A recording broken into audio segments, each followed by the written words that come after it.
Welcome back. It's been quite a week. A lot of people blaming the NRA for everything and deciding to end their relationship with them business-wise. A lot of businesses doing that, like Delta. Also, a lot of blaming the AR-15. And really, we're putting our attention, our focus in the wrong areas, because what we're really trying to solve is how do we prevent this sort of thing from happening? How do we influence human behavior and culture so that way this thing is less prevalent. And that's what I want to talk to you about today, because we seem to be forgetting a lot. Also, I want to share with you a book that I read. Anyways, you're listening to the Alex Spicer Show. Could you sit still? Could you sit still when you fade into giving up? Okay, so there are a number of businesses, like I said, that are dropping the NRA like a hot potato. They're like, okay, we're done with you because we are getting pressure from a bunch of progressive idiots who don't know what they're talking about. You know, like, oh, the NRA supposedly, I guess, is according to the left, the NRA, it has blood on their hands. We should kill them. We should kill the NRA because it's their fault all these deaths are happening. Well, you know, that's also like when progressives have, and they don't necessarily do so much anymore, but when progressives have blamed McDonald's for making people fat. But as we all know, McDonald's is not driving people, you know, gathering people up, forcing them into cars, and then bringing them into McDonald's and forcing food down their throat. You just have people that are going over there and choosing to make themselves fat. It's their choice. It's a human being's choice, and it's not the burger's fault. So that's really what this is starting to look like. And looking at the AR-15, you know, blaming the AR-15, like I said in the last episode, we can't treat guns, and especially not the AR-15, like the One Ring, like it attracts evil to it and inspires people to do evil with it. Once again, that's another human being choosing to do that, because the majority of people who own AR-15s, and that like 99% of everyone, actually more than 99% of everyone who owns AR-15 is not going out and massacring people. And we're seeing in many cases, including the Florida shooting, that the government knew about it, they could have stopped it, didn't. And especially in Florida, it was extremely preventable. But you know what we're doing?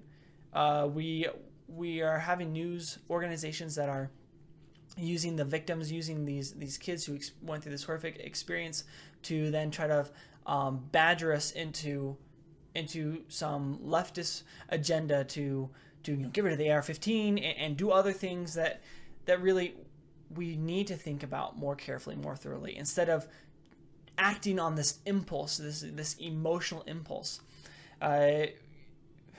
It's really frustrating. So how do we influence human behavior? How do we affect that? How do we make it better? Well, the founding fathers understood that government is there as a bastion, right? It's there to protect us from the evils of other nations, and even exact justice, and even protect us from those within our own communities who would do evil. However, they also knew that government had to be limited, because government is not God, and politics and the body of government, those who rule in it, are not the religion. They do not decide and determine the culture of the people. At least they should not. They can. They do have an influence upon it. But that government should be taking cues from the people in general, especially our government. I mean, that's why they set it up in this way. They should take their cues from the people, that the people are the moral authority of the government, and the people influence the way the government is. And I believe it was it Jefferson or James Madison that said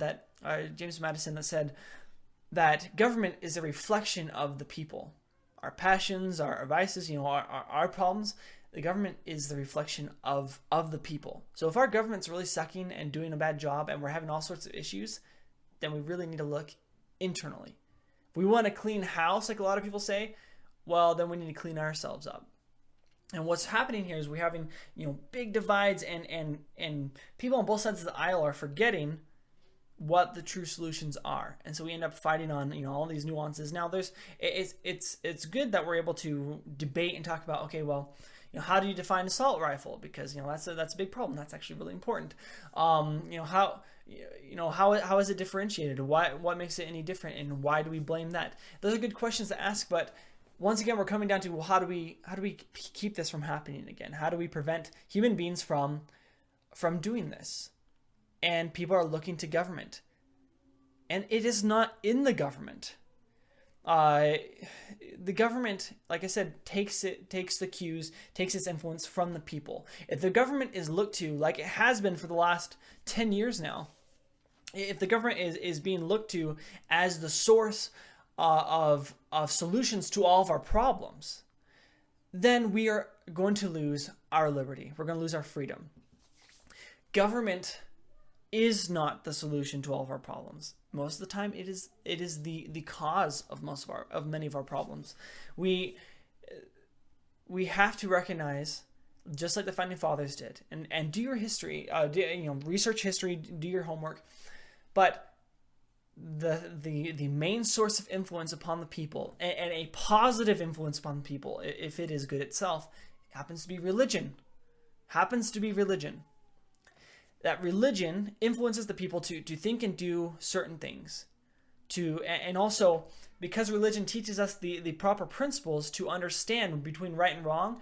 Well, that's how we then make up our morality, and we start to better understand the principles of our own human rights and our own freedom, because religion teaches us these things. Now, once you kick religion out of the picture, we don't have any true source to look to anymore. Where do we look for principles? Well, then we start looking towards the government. We start looking for the government to educate us on all these things, and put it in the education system. And that's where you get in the indoctrination of progressive ideology, political correctness, all that jazz. We are on a really bad path right now because we are looking to government to solve all the issues, when really we should be looking towards the right sources, the better sources. You have good, positive religions out there. If it is a good religion, it can generally steer you in the right direction. That influences the people in general. It influences people to be more moral in general. And they all work, and we all coincide. We socialize, we work together, and we therefore are colluding in this cycle of positive, moral, civil society. But you take that away, well, we end up with more and more problems. And for the most part, people are very civil. People are very moral, because America is still very heavily religious. There's still a lot of the influence there, but it's being pushed out of the public square especially. And that's where you're now having people forgetting to look towards religion for help. And now we look towards government. You have all these people who are godless and without religion. And for them now, government is their God. Politics is their religion. And they will fight you tooth and nail. There is nothing moral except for what their party or their ideology from politics tells them to believe. And we are in danger of losing so much. It doesn't necessarily happen overnight, but it happens gradually. The erosion takes place, and we have to be careful about that. And I want to actually read to you a passage from. It's called The Law by Frederick Bastiat. He has a lot of good things in here, but he talks about liberty. And I thought I would share this with you, this passage, because it's really eye-opening for today. I feel like when I was reading this, I was like, yeah, it feels good to hear that. And also I'm drawing all these connections to what happens today. He's asking, what is liberty? What is liberty? Actually, what is the political struggle that we witness? It is the instinctive struggle of all people toward liberty. That all people are struggling towards liberty. And what is liberty? Is it not the union of all liberties, liberty of conscience, of education, of association, of press, of travel, of labor, of trade? In short, is not liberty the freedom of every person to make full use of his faculties, so long as he does not harm other persons while doing so? That makes you think of Thomas Jefferson, where he talked about how, law and government, it's there to keep us from harming other people. And